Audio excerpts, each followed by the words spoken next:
I'm Deb Shapiro, and I've worked in this studio as a full-time potter for 30 years now, a little over.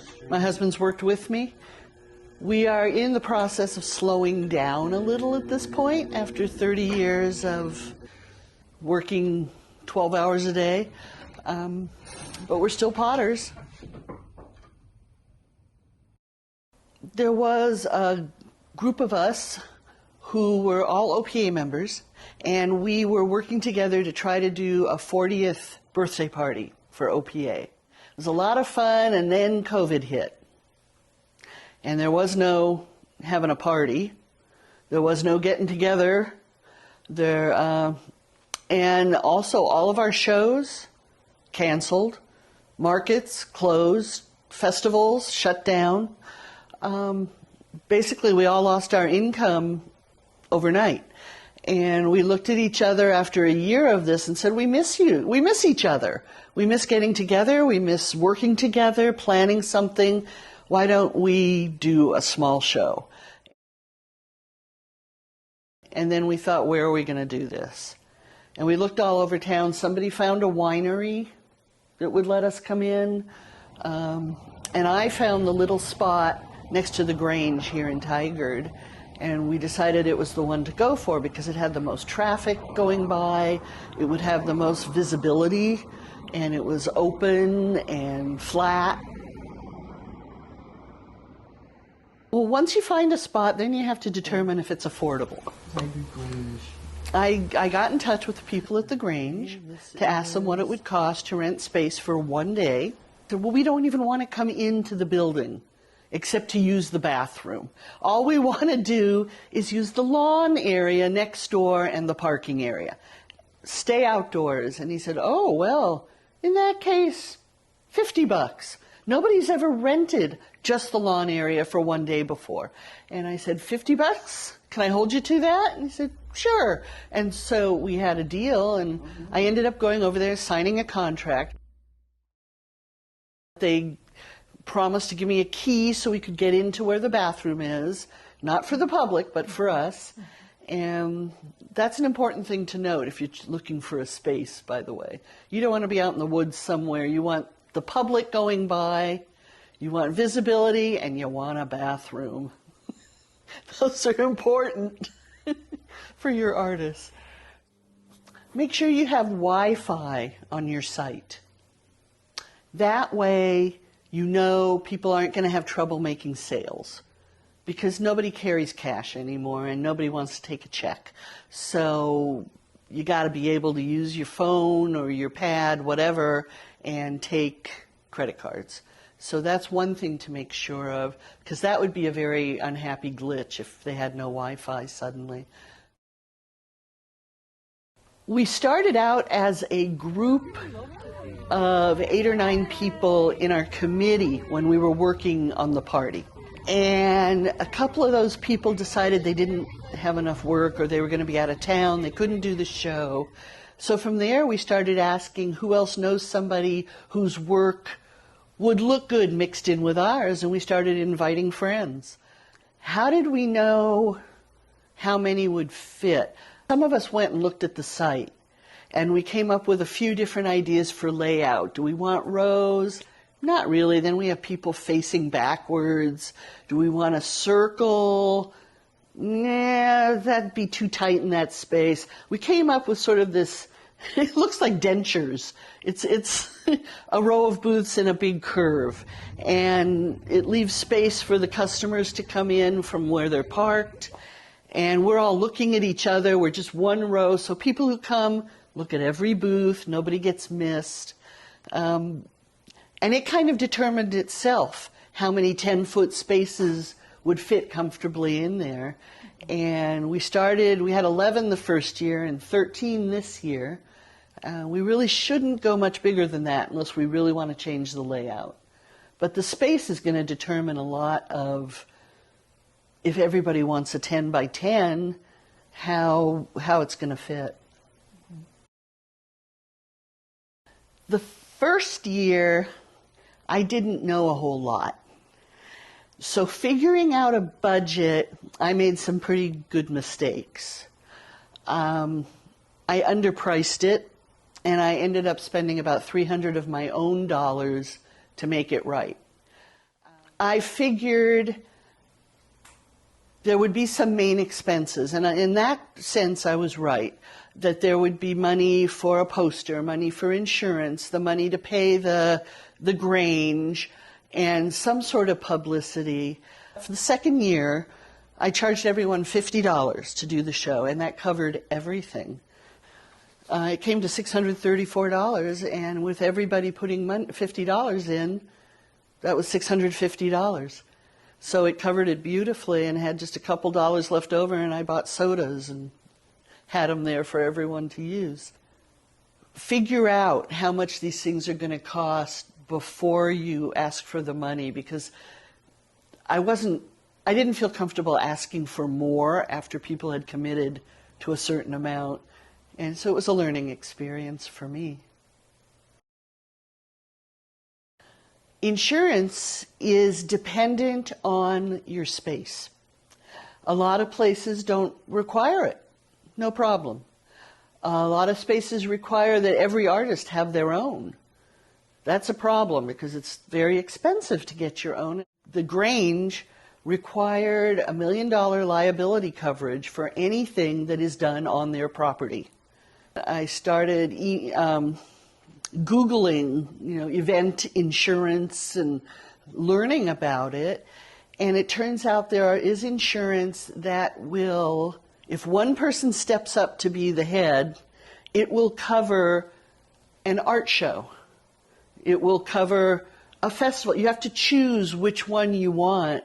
I mean, if you're going to serve anything that people eat, it's really expensive. But if you're just doing a group show and there's 15 booths, then it's one insurance. And it costs $117 for the whole group.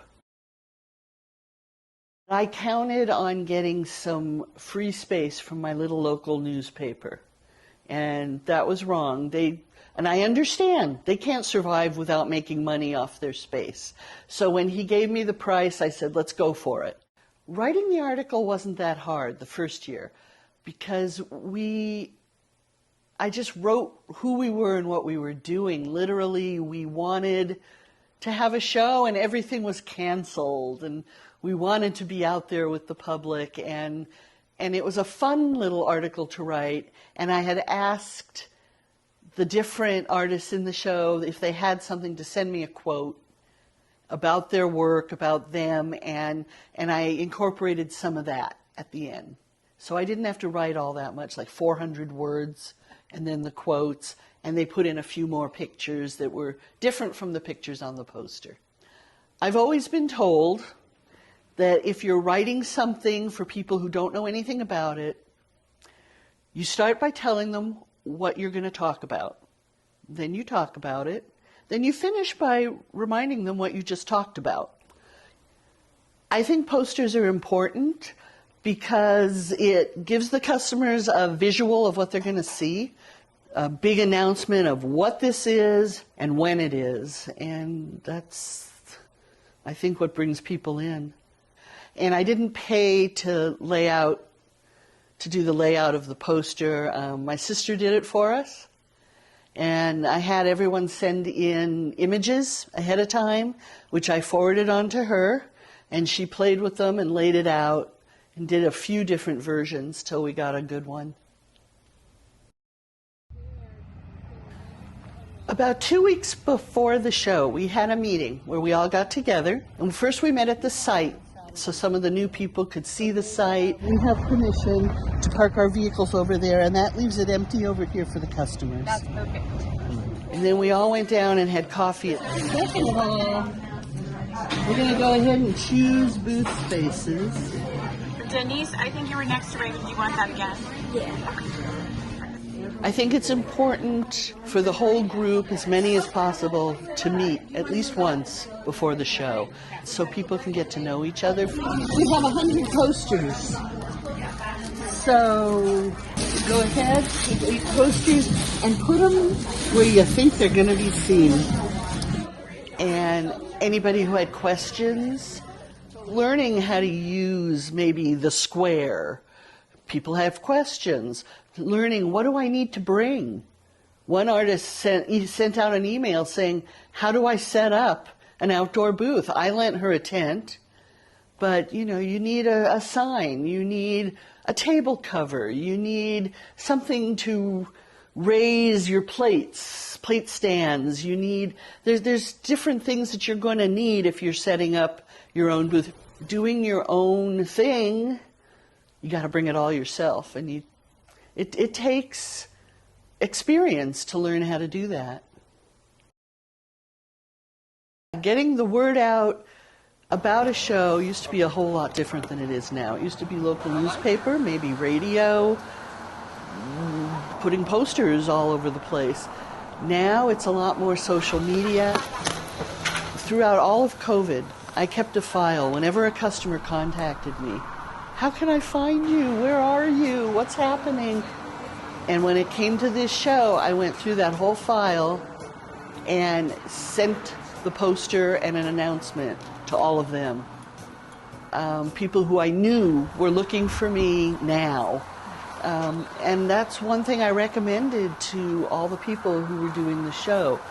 Let your customers know that you're going to be there. And the people who sent out the most posters, emails, social media, the most involved with their customers had the best sales at the show. We set the show on a Saturday, so I didn't worry about rush hours, morning or evening. And I know that Pacific Highway is pretty busy all day long on Saturdays. So I set the time from 10 to 5. It just seemed like it covered the majority of the day. I got the approval from the Grange that we could have the space from 7 to 7, so that we'd have 3 hours for setup. Some people didn't come till 8:30 and they were set up by 9, but they just have a quicker setup. Then I figured 2 hours was enough time for all of us to tear down, and it pretty much was. We had 4 sandwich boards along the street in order to attract attention from people who were driving by, and just painted on foam core, pottery sale in bright red, and we had that facing both directions all along the space. Having signs out the day of the show is really important. We didn't need power. If it was an evening, you'd need power if it went into the evening. But the other glitch we might have had was it might have been too hot. And I was really worried about that because it had been in the 90s and the 100s right up until the show. And we got very lucky both years. We had some cloud cover, it stayed cool. But I suggested to everyone, bring an extra tarp so you can hang a wall in your booth and give yourself a little bit of shade protection. Be prepared, because if it's going to rain or if it's going to be 100 degrees, you're committed to sitting there. Oh, thank you very much. Yeah, is that right? Yes, that's perfect. Okay. What I like to do after a show is ask the participants for a sales total. And I'm not going to tell anyone else what anyone else made, but I'm going to add them all up and I'm going to average them so that we know what the average sale is. And I ask them to consider if they'd be interested in doing it again next year before we decide if we're going to do it again next year. One of the really nice rewards of doing this show was getting together with our friends. Everybody made some money, some more, some less, but spending the day where we could all chat and go to each other's booths and walk around in a small show, keeping an eye on our own booths. I think having an event that you do with your friends is really important because we're so isolated. If we spend all of our time in our studios producing work with no place to sell it, what's the point? Thank you.